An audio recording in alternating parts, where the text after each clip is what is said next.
Ay, shout out, shout out. Maraming salamat sa pagkain na to sa umagang ito. Magandang umaga, Bahrain, magandang umaga, Pilipinas.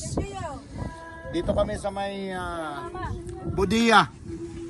Sa may Budia Park. Oh, ito yung mga kasamahan namin.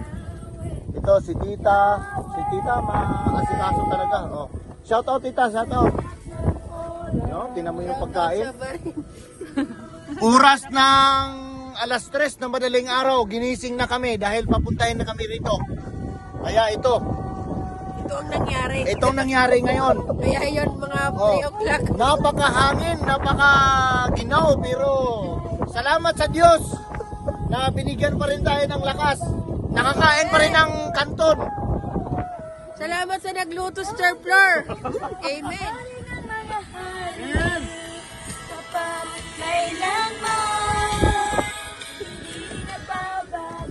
Bro, tama na. Sanami ang